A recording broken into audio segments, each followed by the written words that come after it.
What is up, everybody? Welcome back to yet another episode of the Big Five Pod, episode number 64. I'm, of course, your co-host, Kyle Morello, and joined by co-host Jake Copestick. Hopefully another few days to get more healthy. Hopefully no shortness of breath for this one. We're going to make sure your voice lasts the whole time. We're also going to try to make this an efficient one, so it doesn't have to be that straining anyway. But Cope, how are you? Feeling a lot better, Kyle. Thank you. I went back to work for the first time in 2 weeks today. So I got my ass off the couch out of my room because I was, sleeping a lot. I went back to work today. So yeah, feeling a lot better. No shortness of breath. Definitely prepared to do an episode and hopefully it goes smoothly without any hiccups. So yeah, feeling a lot better. Doesn't feel like it. Holidays right around the corner. Really sneaks up on you, I feel like. As you get older and you're just so busy and, time just flies. But holiday season is almost here. How about it? Holiday season is almost here. Well, Hanukkah just wrapped up on Thursday, and we're a week away now as of this recording from Christmas, which means we're also 2 weeks away from January 1st, 2024, which is very, very crazy. Before we start, as a programming note, we're going to have this episode, we're going to have our later week episode, and then we're going to be done for the calendar year. We're going to take the week off, enjoy the holidays. I know, Cope, you're busy. I know I'm busy. I know we'll both be probably doing something together for New Year's. So your boys will probably be out in the city of Philadelphia or somewhere down the shore to be determined. But either way, this will be the second or the penultimate episode of 2023. So Cope, why don't we get right into it? Hit me with some quick hitters. We didn't have them last week. We're going to get to them now. Quick hitters, grab your ball. Let's go. Already got it on my lap, Kyle. All Pass me right. the ball full. Let's run the break. Let's do some quick hitters. And let's talk some media rights, Kyle. Very riveting stuff. I'm sure this is exactly where you thought we were going to open with. But we missed on this last week. Definitely want to cover this week. It is relevant to not only men's basketball, but women's basketball as well. The Atlantic 10 bargained a new media rights deal, 5-year agreement with CBS Sports, ESPN, and NBC Sports, or what they are saying is an enhanced media and television rights starting in the 2024-2025 season. Schools will see more money. They'll see more exposure as far as tournament games go and championship games go. It's supposed to go up 30% in their eyes. The agreement represents a 40% increase in rights fee revenue, which is the big kicker here. The schools are going to see a lot more money. No flow hoops or any, weird stuff like that. So I hope that they're never on Peacock ever. That's the biggest I scam hated that. of all time. Imagine this, Kyle. You had the number one team in the country in Arizona playing the number 3 team in the country in Purdue, and it was on Peacock, and you couldn't watch it on national Couldn't television. watch it? I mean, what an absolute travesty that was, and Peacock sucks. You ever tried to watch like Premier League or some sort of Nope. stream on? I mean, it buffers every 30 seconds. It's Nope. absolutely horrific. So good to see that Peacock was not anywhere near this, but an increase in the amount of money and the revenue going to the schools, an increase in the amount of games that are going to be shown with this agreement. Everybody wins here, men's and women's basketball.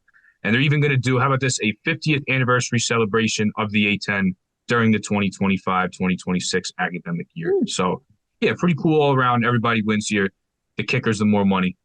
These schools, a lot of which don't have football, or if they do have football, it's D1 AA. So these basketball teams are the revenue drivers. Good to see that that's going to continue to be that way, and they're going to see more money. And look, the A10, I think is a good league. I think they're having a way better season than they were last year. They already are on CBS Sports, but to see them now more so on NBC Sports, which they're also on, have a deal with ESPN. Really like to see it. Like I said, everybody wins here. It's really good for the league as a whole. There was one game today, Kyle. Drexel playing Penn State Greater Allegheny. That game was played at 11 a.m. If I may. Sure. Who? Penn State Greater Allegheny. Listen. These small schools smaller leagues. Like I've heard when Jared Grasso was still the coach at Bryant last year, he was talking about how hard it is to schedule because Bryant was playing. They played a school called Maine Fort Kent, I think, and they beat them by like 80 or 90 points. Like it's tough to schedule.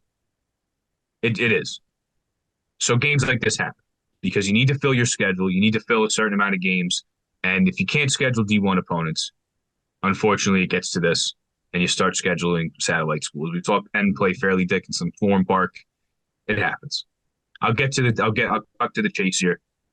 Drexel beating Penn State Greater Allegheny, 117-49. Amari Williams only had 1 point in this game, but he took the day off, only played 12 minutes. Look, when you're playing a small school like that, why would you play your stars? Mate Okrus, though, 16 points. Justin Moore, 14 points. How about this, Kyle? Every single player for the Dragons scored. You get a bucket, you get a bucket, you get a bucket, you get a bucket. Everybody scored. Yeah, it's against a satellite school. The game was played. We're just acknowledging that it happened. That's all we're doing. Now for the big story, though, Kyle. But the big story tonight is, and this happened last week too. Definitely want to go over this as well, because doesn't really affect anyone in the Big Five, but it's going to affect the game that we're going to recap. The NCAA, the transfer ruling. A lot of people, last year it was open season. Everybody could go wherever the hell they wanted. Not this year. It was on a waiver basis. If undergraduate multi-time transfers could play right away, and some guys are getting denied. And it sucked because you have some guys that they're being denied waivers, and the season's already started. The NCAA didn't tell them before the season started, and so they can know ahead of time. It's like they're waiting. The season's already started. Games are being played. Now it's like people have played 10 or so games, and there wasn't really a ruling here. That changed. 7 states, Colorado, Illinois, New York, North Carolina, Ohio, Tennessee, West Virginia, are suing the NCAA, asking for a small window that ends after the last day of spring competition for multi-time transfers to compete in college basketball. A temporary restraining order was granted by U.S. District Judge John Preston Bailey in West Virginia.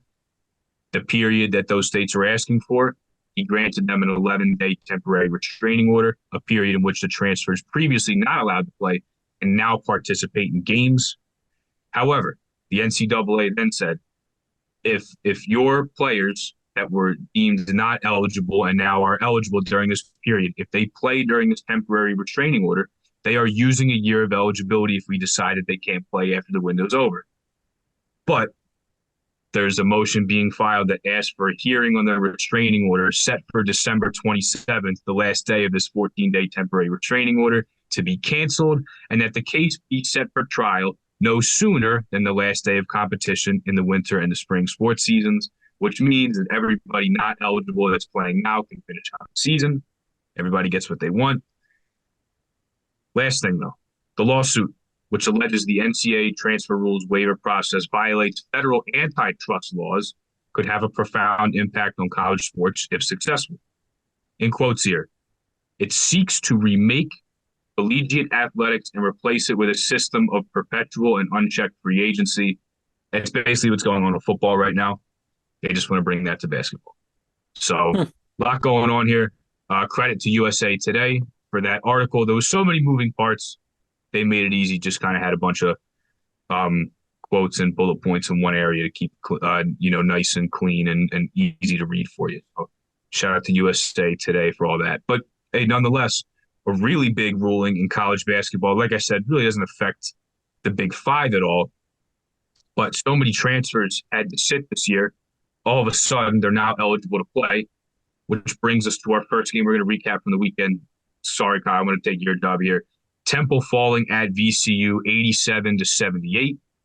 The reason I say that NCAA transfer ruling is relevant is because one of the biggest stories surrounding this ruling was Joe Bamaseal, who just transferred to VCU from Oklahoma. He had previously been at Virginia Tech and George Washington. He's been to 4 schools in 4 years. He was denied a waiver, and he was claiming, there was mental health issues on his part, and himself and VCU thought that the waiver he submitted to the NCAA met the requirements for him to be able to play this year. That was not the case, and they denied him a waiver. But he made his season debut with this new ruling. He had 11 points. He made 3 three-pointers. I think he significantly raises the ceiling for VCU and makes them not only a top 5 team in the Atlantic 10, but when Sean Bairstow comes back and this team is fully healthy and they have their full complement of players, they could potentially make a run to win the Atlantic 10. However, in this game, Kyle, I caught caught pretty much the whole game, was kind of flipping. But I did this on my laptop. I was watching football on Saturday as well. Temple without some guys, Jordan Riley ruled out pretty much the day of the game. Shane Dezzoni and Deuce Roberts out. Dion Stanford tweaked his ankle pregame. He only played 2 minutes in this game and wasn't good enough to go, which is a huge loss with how well he's been playing. But it was just a sloppy game for the Owls. They were down 50-31 at halftime. Heisier Miller had 1 point in the first half. Now he scored 15 in the second half. But when your leading scorer and your best player is only going to put up 1 point in the first half, a 50-31 result is certainly in reach. Jaleel White, first game back since November 18th against Columbia, 14 points, 11 rebounds off the bench. He was huge. And look, sloppy as this was for Temple, they clawed back into this thing. A lead that was up around 20. They cut to single digits. They at least gave themselves a chance to get back in this game, but just kind of played sloppy. Offensively, it wasn't great at times. Defensively, they had their lapses as well. Hence the fact that you give up 87 points and 50 in the first half. So not a great game from Temple. Again, they were missing some guys. To lose Zion Stanford pretty much pregame, is a big loss as well. For VCU, though, I mentioned Joe Bamatio, 11.33 in his season debut. Max Scholga and Zeb Jackson, 19 points, 6 rebounds apiece, and they combined for 12 assists. So that VCU offense was humming. They were making shots, and they were scorching hot in that first half, and it really didn't drop off too much into the second half as well. So tough place to play. You mentioned how hard it is to go to the Siegel Center and play down at VCU. And even with the injuries that Temple had, the fact they kept this close was impressive. They just dug themselves too much of a deficit to give up 50 points, one half of basketball and go down 19. Just too much of a deficit. So with that, Kyle, I'll kick it back to you. I'll let you do your job. All right. Listen, you did a good job doing my job, and you did a great job doing your job. So not mad at it whatsoever. But listen, we were very wrong about this game. I think when we were previewing it on Friday's episode, we were like, Temple could win this game. That did not happen. The 50-31 hole in the first half obviously does not help anything. But you do see, a little bit of the Adam Fisher effect in this one, coming back, clawing back. Heisier Miller, 15 second half points. Sam Hoffman was great in this one, 17 points, 5-7 from 3. Jaleel White, double-double. But it just wasn't enough. And they were shorthanded, and I bet you that the Zion Stanford ankle tweaking pregame probably didn't help, at least from a morale standpoint, as soon as you go into that game. And kind of your energizer bunny, and one of your better players isn't going to play, or he played 2 minutes, but he essentially didn't play. It hurts. It probably affected morale a little bit, but credit that they bounced back and made it competitive in the second half, but ultimately go down 19 points in the first half. It's not going to work out too great for you most of the time. Not saying it's not possible, but most of the time. So an unfortunate result for Temple, an unfortunate result for our predictions. We do know ball. We got that one wrong. But nothing else you can really say about that one. I think, we're just going to move on. And we're going to move on to a very, very entertaining game down in Coral Gables, Florida.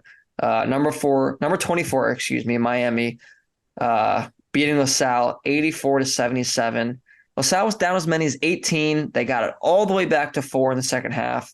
They ended up, and I think the league got extended to about 8. They cut it back down to 5 with about 40 or so seconds left, but ultimately they could not close out the comeback against Miami. Cleo Brantley was great in this one, 23 points, 10 of 18 from the field, 3-4 from 3. Deshaun Shepard, 15 points and 8 rebounds. Tunde Valberg Fasasi, 10 points, 4 rebounds off the bench. But, of course, the two people we talked about the most with this Miami team showed out for this Miami team. Wooga Poplar, Philly guy, 25 points on 9 of 16 from the field. And Cope, credit to you, you do know ball. Norchad Omier, 23 points, 8 rebounds, destroyed LaSalle, who, listen, we weren't expecting, they don't have the height to match up with Norchad Omier. They don't have the bodies down low to match up with him. So we were expecting him to have a good game. This good of a game? Maybe, maybe not. He's a really good player, though. He was giving LaSalle problems all day. But credit to LaSalle. and Fran Dunphy for coming all the way back, almost getting it to within a one possession game. Unfortunately, not quite how it ended up, how we wanted it to. But Cope, a lot of ups and downs in this game. What did you see in particular that you liked and maybe you didn't? Yeah, certainly a lot of ups and downs. I will say the second half, very, very good half court defense at times for LaSalle to get them back in this thing. Really good at cutting off drives, keeping Miami out of the paint. The problem was, Kyle, they got out rebounded 39 to 25, 13 to 7 on the offensive glass. And yeah, you mentioned Norchad Omir. I was afraid he would have a game like this that would propel Miami to a victory. And the thing is, with a guy like Rokas, LaSalle actually is the height to match up with him. He's only listed at 6'7". He's just built like a brick wall. And he's so strong that you look at you would be shocked that he's listed at that. I think he's 7 feet the way he plays, but he's only listed at 6'7". He's just so strong and such a good rebounder, as he's been his entire career, that it's tough. It doesn't matter how big you are when you have a guy that rebounds that well, is that strong. It doesn't matter if you're 7 foot and he's giving up 5'6". He's gonna get his and get his rebound. So yeah, definitely struggled on the glass against one of the best rebounders in the country in Norchad Omir. But like I said, that defense in the second half is, if they can emulate that as conference play starts for them pretty soon, they're going to be in a lot of games and win a lot of games. Defense is what allowed them to make that run, because you look at the scoring and they only had 3 guys in double digits. Headlined by Khalil Brantley, who I know this guy. He's such a stud, to go against the second time they played a ranked ACC team at their place, and he was terrific in this game. He really was. And to go up against Nigel Pack and Awuga Poplar, some very good experienced guards in the ACC as well, it showed you how good of a player he really was. Deshaun Shepard, 15 points, 8 boards, was great. He had a big time lob in the second half. That was nice. He's got some of the best bunnies in the NCAA, but a team like LaSalle just doesn't get the media coverage, I think, for people to see it. And then, hey, how about Tunde? Off the bench, made a 3, had a couple nice drives where he went strong to the basket, was able to finish. I've talked about the depth of this LaSalle team. If he can do that, and he can just give you a couple buckets off the bench, it's going to go a long way, because that's what they need. They need any type of production, with the exception of Andres Marrero, as a 6th man who's been there. It's like, Ryan Zan hasn't really played. Tunde is a freshman. Like, they're going to need these guys to help them out. And these young guys, there's not really going to be an adjustment period. They need them to help out right away. So, again, I'm not really one for moral victories. I'm sure the South fans the same way, and I'm sure that whole team with Fran Dunphy is. But the fact they clawed their way back into this thing against a top 25 team, a team that's fresh off of a Final Four last year, Kyle. Yep. You have to like what you see. Fran Dunphy, like I said, he will not let this team finish last. And when you have Brickus, you have Brantley, you have experienced guards that have played with each other, that can create, that can score, and a damn good coach in Fran Dunphy, they're going to be in a lot of games. I know they lost a lot, and I know I've always been concerned about the depth of the Explorers, but just that alone, that's enough to keep you afloat and keep you in a lot of games in the Atlantic 10. So conference play's winding down. They're going to start A10 play soon. They're going to be in a lot of games. They showed you why here. They got some experience at the guard position. They locked down when they had to, and they clawed their way back into this thing. So, again, they still lost, and it sucks, and they're not one for more victories. But that second half, really, really encouraging stuff, and that was one of the best halves that they played this season. Yeah, definitely was. Absolutely was. One of the players you did just mention that I did want to talk about for a second, Jameer Bricks. Since his 41-point explosion against Temple Owls at the Lee Corus Center, now granted that was a 3 overtime game, so that definitely got inflated. But since then, he's only scored a combined 39 points, 11 of 33 from the field in that 4-game stretch. Now he does have 6 assists and then 3 games with 8 assists. So he's distributing the ball and he's doing a point guard's job, which is what he should be doing, of course. But are you a little bit concerned about kind of the lack of output here from him, especially in this game against Miami, only 5 points on 2 of 8 from the field? Is that something that maybe can be a cause for concern, especially when we're just talking about the depth that this team has or lack thereof. Yeah, I mean they're gonna need him in these type of games. But when you're gonna play Power Five competition, and again, he's not afraid of anybody. He still made some really good plays and had some times in this game. But when you play against a Power Five team that's got athletes that has guys that are bigger than him, he's gonna be at a disadvantage. But it's encouraging to see him put up those assist numbers while he's been kind of slumping here. I'm sure he'll break out of it at some point. And, he can't put up 41 every night. But is it a little concerning? Yes. I'm sure he'll break out of this slump, so I'm not too concerned because you see the type of scoring outbursts he's capable of. So really not too concerned about it, especially since you see the assist numbers he has and says, okay, I can still affect the game if it's not my night and I'm not scoring, I can still find a positive way to impact my team and impact. To be honest with you, it's gonna happen. Not concerned about it because I know what he's capable of.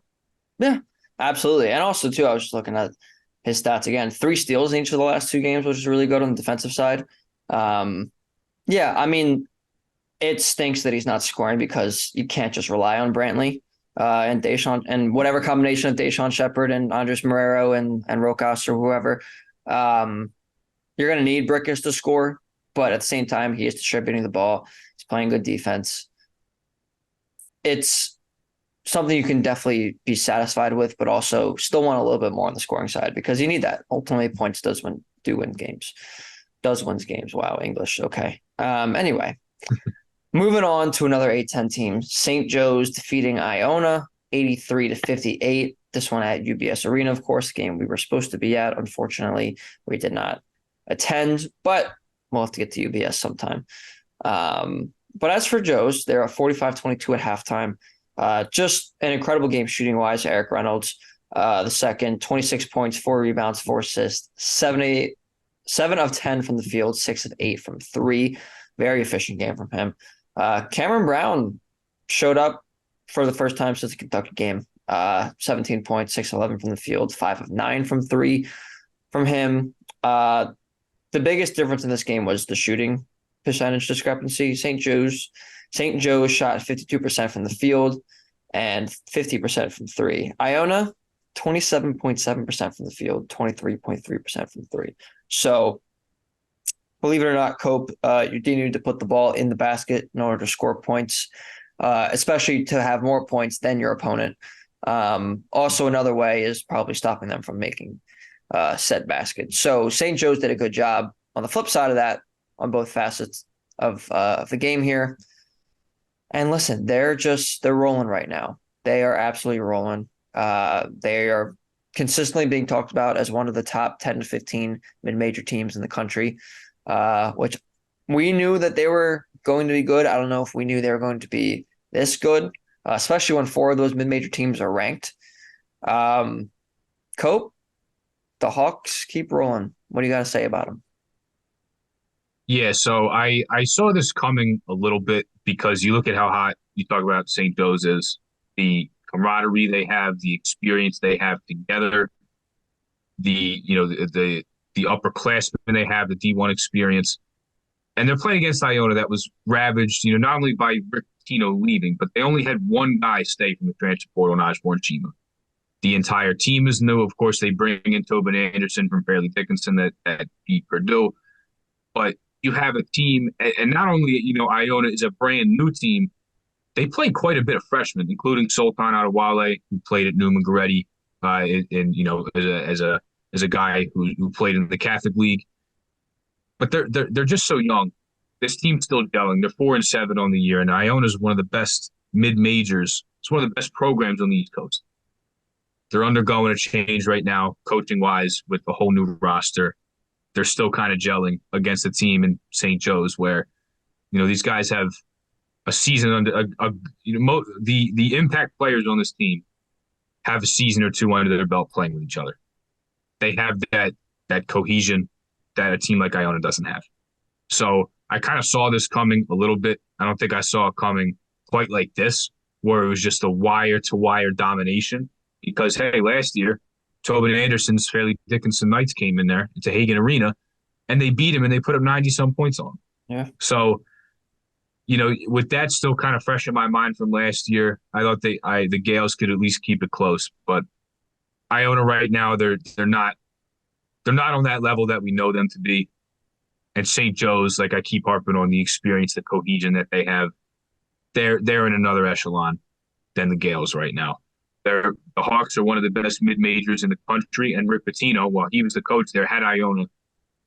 They were one of the best mid-majors in the country. The 3 years he was there, they were consistently one of the best, small teams in the country. They made 2 tournaments, and the year they didn't make a tournament, I thought that was actually his best team. That could have upset somebody in the tournament. But to quote Rick Pitino, Walter Clayton's not walking through that door. Dennis Jenkins isn't walking through that door. Nelly Jr. Joseph isn't walking through that door. Rick Pitino's not walking through that. So this is only Tobin Anderson's second year in D1. Like I said, with a brand new team that has some shooters. One of their starters was a Panzo, one of their best 3-point shooters. 0 for 7 from behind the arc, 0 for 10 in this game. So credit St. Joe's for the defense they played. Also, Iona just couldn't make anything. But in the grand scheme of things, like I said, the new coach, the most new players in D1, or at least the least amount of returners, because I know that St. John's had a bunch of new guys come in, and Pitino was like exceeding the scholarship limit with how many guys he was bringing in. So the least amount of returners, a brand new coach, I would imagine a result like this is definitely possible with how well St. Joe's is playing. So credit to them. On their resume, I thought this could be a better win than it projects to be right now, but a really good win nonetheless. Basically a pseudo home game for Iona. Yeah. Hell of a lot closer to UBS Arena than St. Joe's is. So credit to them for going up there and continuing to plow through this non-conference league. Oh yeah.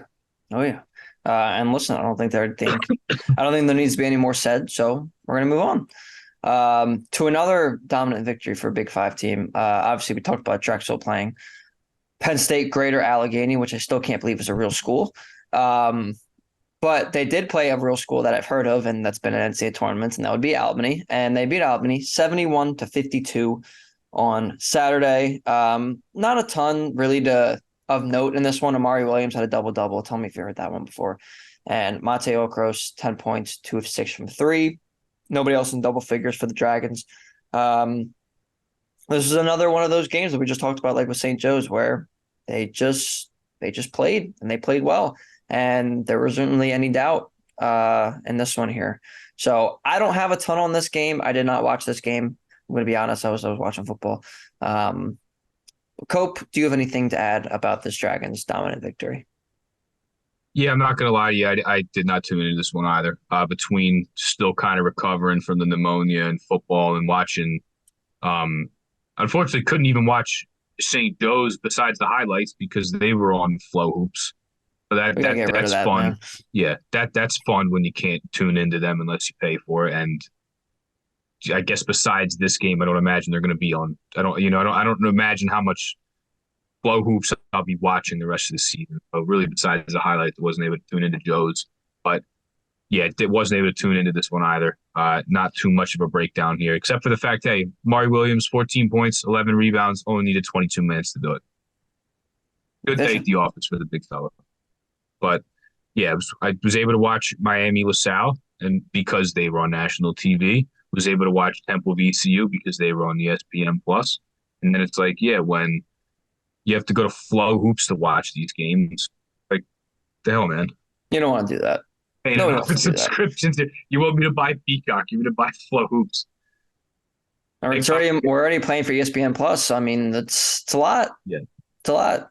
And listen, but it's just a shame this new media rights deal wasn't kicked in this year, where I wasn't stricken to Flow Hoops to watch St. Joe's. And shout out to pneumonia. Fuck you. I'm just gonna say that because I was hoping, Kyle, I was at this game. I know. I was hoping we were at this game. We were supposed to be there together. Exactly. I was hoping the two of us would be at this game. It's going to be a Long Island weekend for you. It would have been great. Ever. Yeah. Yeah. That would have been great. So, besides the highlights, wasn't able to tune in. Flow Hoops, get lost. And that's all you got to say. Shame. Yeah. All right. one more thing here before we wrap up. We got game previews for this coming week and weekend. Well, we don't need to get into the weekend just yet, but for the week, we're not gonna go over every single game. We're gonna talk about which games we want to talk about the most. We're gonna pick one each here. Cope, I have a feeling I know what game you're gonna pick, and I think I might talk a little bit about it too. But we got 5 games between Wednesday and Friday morning because our next episode won't be out before this Drexel Bryant game at 11 a.m. I don't know why they keep scheduling 11 a.m. weekday college basketball games. I guess it is winter break for a lot of these schools, so they can do that. But we got 5 games between Wednesday and Friday morning. Which one are you looking forward to the most here? So I mentioned this, at least acknowledging the game that's happening on our last episode. And I'm going to go all the way to Hawaii, very, very far distance away from where we're at. I'm sure the weather's a lot better there as well. But I'm going to go to Hawaii. Temple flew out there yesterday. They flew out there Monday. They're going to be playing in the Diamond Head Classic. And Not they're the going to be game I playing thought you were going to Nevada. pick. What'd you say? Not the game I thought you were going to pick. Sorry, continue.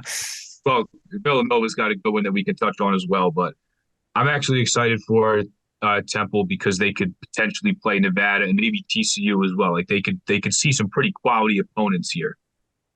We could see how they stack up because we saw them play well against Ole Miss. We didn't see them play as well against VCU, of course, not without their full complement of players. But I want to talk about this Nevada team.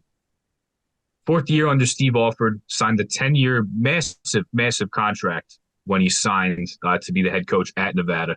47th in KenPom right now. 9-1 overall. The lone loss is to Drake, who's having another good season.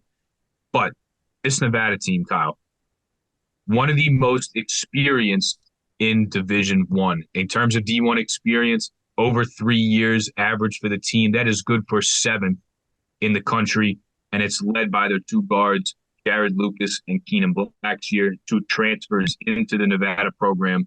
Jared Lucas coming in from Oregon State was on that team that made the Elite Eight. And then Keenan Blackshear, who was at FAU before they made the Final Four and before, they went on the run that they did last year. But regardless, they have 2 damn good guards, a big guy in Keenan Blackshear who's got some size, who can facilitate, who can score. And Jared Lucas is a guy that is really interesting. I was actually able to interview him a couple months ago for another podcast I help out with called Hoops Prospects. But if you watch him play and how well conditioned he is a terrific off-ball shooter in terms of how they get him open. He flies around screens. His feet aren't really set. He puts up some, you might think they're wonky shots, but he practices them. And he's one of the best scorers in the Mountain West, probably the best shooter in the Mountain West, Kyle, to be quite honest with you. So a lot of experience here for Nevada. They also, their small forward, Trey Coleman, an exceptional defender as well. He's got 3-4 years under his belt as well. So lot of experience. Their center, KJ Himes, he was hurt last year. He's also in his 5th year of college basketball as well. So there's just so much experience here for this Nevada team. They made the tournament last year. They got smoked by Arizona State, who couldn't miss in that game. But now that this Nevada team had a taste of the tournament, this is a team that they can stay healthy, can legitimately contend for the Mountain West champion, I believe. So really like this team, very experienced, a really good shooter in Jared Lucas, and a really good point guard in Keenan Blackshear, along with Trey Coleman, who's got some size as well. Like Jared Lucas is 6'4" and is the smallest of those guys who hit 6'6" and 6'7". Wow. So an experienced backcourt, a backcourt with some size. There's defense, there's facilitating, there's a good shooter. Like their skill sets complement each other very, very well. So I'm excited for this game. I'm going to take the Wolfpack here against Temple, who, is Jordan Riley going to play? Is Zion Stanford good to roll? Is Shane Dezzoni good to play? Like there's some question marks here with some injuries for Temple against the team in Nevada. They're 9-1, like I mentioned, team that's going to contend in the Mountain West that I think can make a second straight NCAA tournament under Steve Alford. So excited for this game because I like to see how Temple can match up because they did play some teams in their non-conference that weren't very good, but they have a chance here to potentially play a couple high major teams. So excited to see how they fare here. I'm going to take the Wolfpack. This is a really good team. And like I said, I think they can make another tournament. They're that good to contend at the top of the Mountain West. Yeah, they're off to a very good start, 9-1 for the Wolfpack. If I had to pick, I would also probably pick them against the Temple team, especially not that either team is not traveling at all. They're obviously Hawaii's pretty far from everything, but Nevada a little bit closer as part of that road trip. And I just think they're the better team at this point. As high as I am on Adam Fisher and company, I do think they'll win this one. But the game I was referring to that I thought you were going to go to, but I'll go to it. Very, very good game, straight up at the start of Big East play here. Villanova at Creighton on Wednesday, December 20th. The Cats will be traveling to Omaha for this one. So I think I am going to take the Creighton just based off of them being home. I don't think they're a crazy better team than Villanova. Obviously, Villanova did beat them once last year. A little bit different team, of course, but this team is very, very good. Once again, they're in the top 10. I don't know if they're still in the top 10 right now, but they've consistently been in the top 10 to start the year. And they're a really, really good basketball team. It's going to be tough. I know Kalkbrenner against Dixon was an interesting matchup last year. I believe they both got each other once pretty well, if I'm not mistaken. I know Dixon had a really good game against him when Nova won a year or so ago. But I'm going to take Creighton this one. I think it'll be a close game. I think it'll be a good test for Nova in conference play, but they've been a little too inconsistent, as we've talked about. They've also had a decently lengthy layoff here between games. Obviously, good to rest up, get healthy, get off your feet a little bit, but game action is important too. So all of that combined, I'm going to take Creighton in this one. In a close game, though, I think probably within 6 points or so. Cope, how do you see this one playing out? Yeah, I think Creighton wins a close one as well, especially if Dustin Moore is not going to play in this one. Going out to Omaha, really tough place to play. It hasn't been a spot where Nova's had a crazy amount of success. They've dropped a couple games there in recent years. And last year, here's the thing: last year was a close game, and Eric Dixon missed a three. He actually airballed a three pretty much at the buzzer, and not to harp on the airball too much. It was a very, very tough look to try and force overtime, but it's a tough place to go play. It's a team again. They do have a good amount of cohesion. 13th in D1 experience. Now, they lost Ryan Nemhard last year. They replaced him with Stephen Ashworth. Quick little point guard from Utah State that played for Ryan Odom last year, and a terrific three-point shooter that fits right in with what Creighton wants to do. Ray Alexander's back. Kalkbrenner's back. Taylor Shireman, a dynamite shooter and playmaker, is back as well. They don't play at a fast tempo, 234th overall, but the 11th best offense. The second best effective field goal percentage, according to KenPom. The third best 2-point percentage because, well, when they give the ball to Ryan Kalkbrenner, he shoots nearly 70% in the paint. And the 25th best three-point shooting team. They have a little more depth than last year because last year they were very, very thin. They're still 318th in bench minutes, but that is at least a little tick up from last year. They have, if you want to feel a little bit old, they have Mason Miller come off the bench, who's Mike Miller, used to play for the Miami Heat's son. Wow. Can shoot it as a lefty, but really, I mean, it's their five starters that are going to do the trick here. But a really good offense, and Greg McDermott's a very, very good coach. They run some really good stuff in the half court, getting Ryan Kalkbrenner good looks, getting themselves good 3-point looks here. So for a really good offense, I do think they're going to pull this one. Here's what's interesting: like, you have two of the highest teams, Kyle, in terms of how many threes they attempt in proportion to how many field goals they attempt. Nova is third. Creighton is sixth. So what it could come down to, Kyle, doesn't really matter about defense. Doesn't really matter about what they run in a half court. It's going to come down to who makes threes.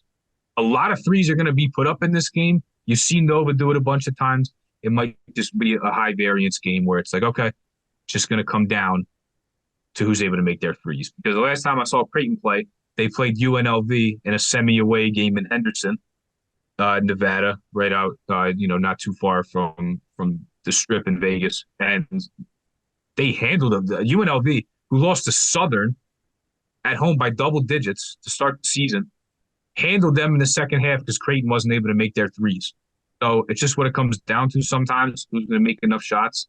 So the sixth, the third and the sixth highest 3-point attempts to field goal attempts teams in the country playing each other, probably just going to come down to who makes more shots. That's my analysis there. I'm going to say whoever makes more threes is going to win this game. That is a both very advanced and also very basic analysis, both on the same. That's not a criticism to you. Obviously, you make more shots, you win the games, but it is true. I mean, both those teams put up a ton of threes in relation to how many shots they put up in general. So very nice breakdown from you. I thoroughly enjoyed that, actually, as I do always, but in particular right now about these two very high-quality teams. So I can't beat that. So let's just say this is going to be a really good game in Omaha, Nebraska on Wednesday. All right. And then the other games, we're not going to go over them, but just for your information, so St. Joe's will be going to Charleston. Of course, who made the tournament last year, 30-win team on Thursday. Rosemont College will be traveling here to Philly to take on LaSalle on Thursday. I'm going to warn you guys, not a game we're going to go over in the recap. It'll probably be a quick hitter, but it's another one of these, they're not Division I. Right? No, and you actually though you do a little bit of shade. You kind of backhanded Villanova there because Rosemont College is right by Villanova. So when you said they had to travel into Philly, you kind of backhanded the Wild. Sorry, Rosemont College. I'm not wrong, but no, sorry, Rosemont College. And then, like we mentioned, Friday morning, Drexel, bless you, will be traveling to Bryant to take them on at 11 a.m. Again, don't understand the 11 a.m. games, but I don't make schedule. So that's that. So we'll recap all of that. Well, we won't recap the Drexel Bryant game. We won't be able to get to that, but we'll recap everything else. And yeah, that's pretty much all we got here. Cope, any final thoughts before we sign off? So hopefully the next time we record, if we do a Friday, which I believe we are, I would like to tune into that Drexel Bryant game. I hope it's not on Flow Hoops or somewhere where I can't watch it because Phil Martelli Jr., like we mentioned before, is the head coach of Bryant. So I'd like to watch that Friday morning. I'm gonna have the day off of work, which is nice. And what other way is better for me to spend it than watching some CAA and some America East hoop? Oh yeah, try to tune into that one and get a recap for you. But yeah, hey, really good week of hoops. Not really any MTEs going on besides the Diamond Head Classic. Not quite as eventful as Feast Week, but conference play starting in the Big East. A lot of really good hoops coming our way pretty soon, Kyle, and into the new year. Oh yeah, we are just scratching the surface of conference play all around. Obviously, Villanova Creighton will be the first of that for Big Five teams, but we're going to start to get into it very, very soon. So very, very much looking forward to that. And very, very thankful for you all for tuning in to this episode and of course, all the ones previous. If you'd like to see more of us, make sure you tune into our YouTube channel or subscribe to our YouTube channel as well. Make sure you follow us on social media platforms, Instagram and Twitter at Big Five Pod. And of course, make sure you check out our audio only versions on Apple Podcasts and Spotify. And with that being said, we will see you later in the week.